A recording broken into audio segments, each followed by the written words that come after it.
മരിച്ചുപോയാൽ ആ വീഡിയോ എത്ര കാലം സോഷ്യൽ മീഡിയയിൽ നിലനിൽക്കുന്നുണ്ടോ അത്രയും കാലം എന്റെ ഖബറിടത്തിലേക്ക് ശിക്ഷ കടന്നു വരും.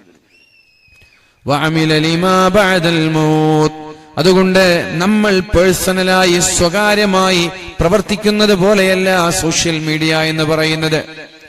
ഇൻസ്റ്റാഗ്രാം ആയാലും ഫേസ്ബുക്ക് ആയാലും ടിക്ടോക്ക് ആയാലും ഏത് സ്നാപ്ചാറ്റുകളായാലും പ്രിയപ്പെട്ടവരെ ഒരു കാര്യം മാത്രമാണ് നമ്മൾ ചിന്തിക്കേണ്ടത്, ഒരൊറ്റ കാര്യം. എന്റെ മരണശേഷം എനിക്ക് ഉപകരിക്കുമോ ഇല്ലയോ എന്ന് ചിന്തിക്കേണ്ടത്. ഇത് പെണ്ണുങ്ങളോട് മാത്രമല്ല, ആണുങ്ങളോടും ആരായാലും.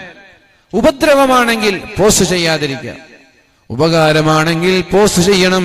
കാരണം മരിച്ചു കഴിഞ്ഞാൽ നമ്മൾക്ക് അതിന്റെ പ്രതിഫലം ഉണ്ടാകും. ഒരു വഅദിന്റെ വീഡിയോ, പരിശുദ്ധ റസൂലുള്ളാഹി സ്വല്ലല്ലാഹു അലൈഹി വസല്ലമ തങ്ങളുടെ ഹദീസുകളുടെ വീഡിയോകൾ, ദിക്റിന്റെ വീഡിയോകൾ